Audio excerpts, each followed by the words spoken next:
The cost of living crisis has shone a light on Aussie supermarket giants Coles and Woolies. The retailers are facing mounting accusations of unfair prices and anti-competitive practices, all against a backdrop of record profits. These concerns have escalated into multiple formal investigations, some of which, if I'm being honest, have been pretty hard to keep track of lately.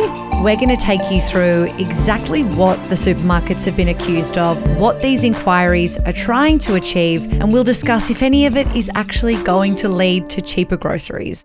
Coles and Woolworths have dominated news headlines in recent months. I can't remember a time in my life when I had ever heard so much said about Coles and Woolies. But right now, there are multiple inquiries underway examining the supermarket giants to learn more about how they set prices, how they pay their suppliers, and what that all means for their profits. And the big question, if they're taking advantage of customers. Both Coles and Woolies control roughly 2/3 of Australia's supermarket sector. Each company reported profits of more than $1 billion in the last financial year. Why has the scale of supermarket earnings rubbed so many people the wrong way recently? Plenty has been discussed on this podcast, on the Daily Oz, over the last 2 years about inflation. And that's really what this kind of curiosity or concern or anger against the supermarket giants has stemmed from. But in particular, the rising cost of food and household goods.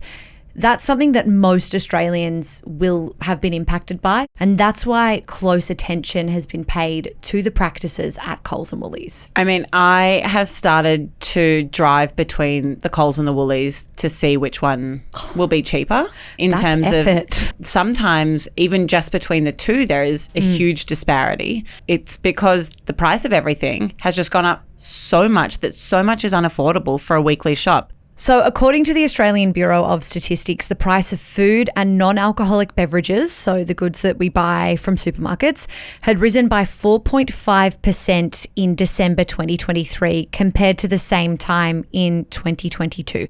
Supermarkets have also been accused of adding to inflation by setting their prices higher than necessary. And it's those higher prices that are the focus of the Senate inquiry, right? Absolutely. So you will have probably heard the term price gouging thrown around a lot in the media, in headlines and in discussions about Coles and Woolies lately. So price gouging is when companies unreasonably increase the cost of their products. And what does unreasonable mean in this sense? Remember when there were no rats, COVID rats, not to be confused not with the rodents. Yeah, many of them. Plentiful. When we couldn't get any COVID rats, there were some places selling them for $70 a pop. Yeah. And the ACCC, the consumer watchdog, investigated in that instance, and there were rules in place saying that those retailers couldn't do that. But it's not illegal to increase your prices. So there's a difference between increasing your prices and price gouging. It is illegal to make false or misleading claims about why prices are that high. Okay, so talk me through that. So a price gouging inquiry was launched last year by the Australian Council of Trade Unions, and it said that 30% of submissions that it received, supermarkets were flagged as their main concern. Of 30% of submissions? Yeah. Okay. So that then tells the ACCC or governments or bodies that there is a community concern about prices being set in supermarkets. And then that kind of urges those authorities to look into whether or not these prices are increasing in line with inflation or as a fair and competitive business decision, or whether or not it's taking advantage of customers and if there is transparency around that for customers. We have both spoken about supermarket inquiries maybe 15 times. Yeah. I think that's because there are so many inquiries currently going on. Yeah. You and I, we work in the news. We've spoken about these inquiries a lot. And even going into looking into today's episode, I was like, wait, which one? How many? But let's start with the federal Senate inquiry into Coles and Woolies. So that one is now underway. Okay. The Greens were the party that led the call for the Senate inquiry. And essentially they had accused Coles and Woolworths of setting these really, really high prices to drive up profits.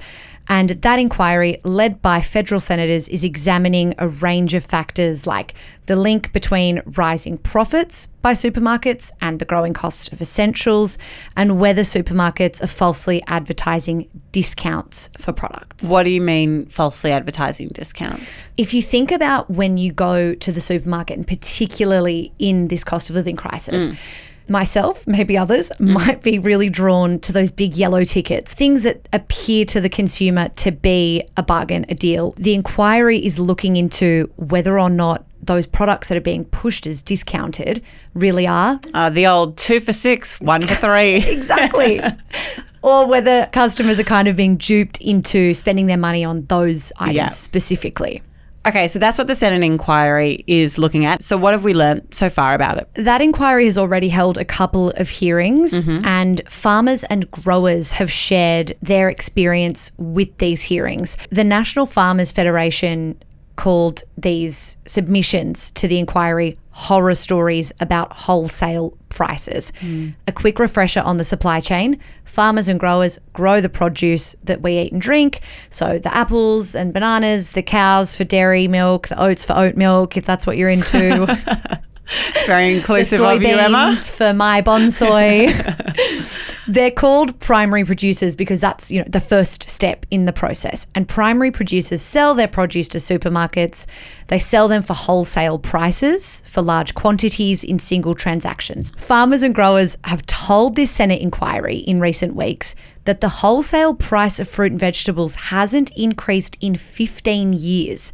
Despite in-store prices increasing. Wait, so I just want to stop you there. So they're saying the price that they are selling to the supermarkets at hasn't increased in 15 years. Yeah. But we as consumers have experienced an astronomical rise in the price of buying those goods. Exactly. From what we've heard in the inquiry so far, supermarkets are selling produce for a higher profit margin, but that farmers are not benefiting from those increased prices. Okay, so that's just one of the inquiries. What are the other ones? There are actually 2 inquiries that I'd consider the most important. So this Senate inquiry and another one which is being led by the Australian Competition and Consumer Commission. This is an inquiry independently run by the ACCC. It's looking into how supermarkets set their prices. So this inquiry will be more focused on the actual process within supermarkets of getting its shipment of apples, judging its wholesale price, and setting its retail price. And one of its goals is to establish a sort of standardized price list for consumers of what they should expect to pay for staple grocery items.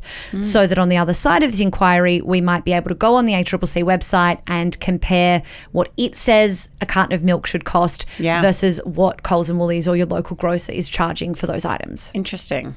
One of the many criticisms. Inquiries are great, except they take an exceptionally long time. The pain is being felt right now for consumers and seemingly for farmers as well. Yeah, and in this sort of supermarket duopoly, as it's been coined, there is concern that the timeline on these inquiries, is not going to motivate Coles and Woolworths to do more to make things fairer or easier for consumers. How have Coles and Woolies responded? Coles and Woolworths have been pretty firm on rejecting suggestions of price gouging this entire time. In a submission to the Senate inquiry, Coles, we heard from firsthand in that context, saying that it understands the cost of living strains Australians are under and that it tries to, quote, deliver value to customers and is committed to helping lower the cost of living. Woolworths have given a similar statement. They've said the company is acutely aware of the pressure inflation is placing on customers, and it added that it takes steps to provide affordable grocery products for all Australians. And in terms of these reports,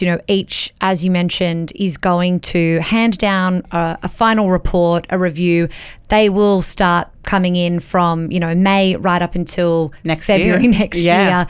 But the question of whether or not grocery prices will move, we really can't answer that yet, which I know is disappointing. People Someone listen to this whole podcast to get to that answer.